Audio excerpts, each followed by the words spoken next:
Sebuah ukiran indah menampilkan sosok seorang ibu berkebaya terpampang megah pada monumen peringatan di Chowra, sebuah kota kecil yang dapat dijangkau dalam waktu sekitar 4 jam dari Sydney. Dalam ukiran tersebut, terlihat seorang ibu sedang menggendong anaknya dengan penuh kasih sayang. Sosok ibu ini menimbulkan pertanyaan di benak banyak orang, siapakah beliau sebenarnya? Dilansir dari laman BBC Indonesia, monumen tersebut dibangun untuk mengenang peristiwa Chowra Breakout, sebuah insiden dramatis ketika para tahanan perang, yang sebagian besar adalah tentara Jepang dan Italia, melakukan pelarian massal pada tanggal 5 Agustus tahun 1944, di tengah kengerian Perang Dunia II. Insiden ini merupakan salah satu momen paling tragis dalam sejarah Australia, yang menandai perjuangan dan kekacauan di balik tembok tahanan. Para tahanan yang berusaha melarikan diri itu menghadapi penghalang besar dan risiko yang mematikan, dengan beberapa dari mereka tewas dalam pertempuran dan penembakan yang terjadi selama upaya pelarian tersebut. Menurut penuturan seorang seniman Australia, Wayne Miles, ukiran gambar ibu tersebut berdiri gagah bersama 4 ukiran lainnya di monumen ini. Setiap ukiran menggambarkan kisah dan karakter yang berbeda, termasuk sosok tentara Australia, tentara Jepang, seorang pria Italia yang memainkan akordeon, dan sebuah tulisan yang menghiasi monumen tersebut.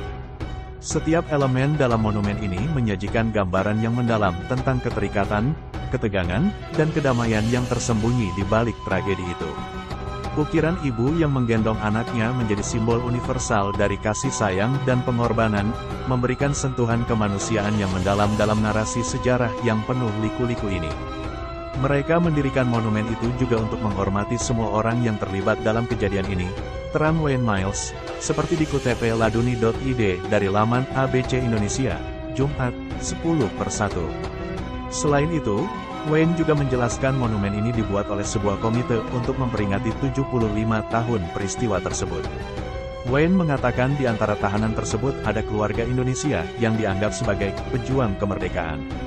Mereka dikirim ke Australia, lanjut Miles, untuk menghindari pemberontakan terhadap Belanda pada masa penjajahan. Dalam merancang konsep monumen tersebut, Wayne sempat mengalami kesulitan menemukan foto dari tahanan Indonesia di Kamp Chowra sebagai bahan referensi. Sulit juga menemukan foto bagaimana penampilan dari tahanan Indonesia di Kamp Chowra. Tapi akhirnya saya menemukan foto yang sesuai di Memorial Perang Australia di Canberra. Foto yang saya temukan menunjukkan sebuah kelompok tahanan penjara, 2 di antaranya adalah perempuan, salah satunya menggendong anak, terangnya. Meski sudah punya cukup informasi tentang tahanan Indonesia, Wayne menyayangkan tidak adanya informasi tentang kelanjutan hidup dari warga Indonesia yang terlibat dalam pelarian Chowra. Saya masih tidak tahu apa yang terjadi pada mereka setelah perang berakhir. Tapi kelihatannya mereka tidak dilupakan oleh negaranya, kata seniman yang lahir di Melbourne ini. Pemerintah Indonesia mengeluarkan uang untuk membangun monumen memorial kuburan warga Indonesia yang meninggal di Chowra ini, jelasnya. Sementara itu, Duta Besar RI untuk Australia, Y. Kristiarto S.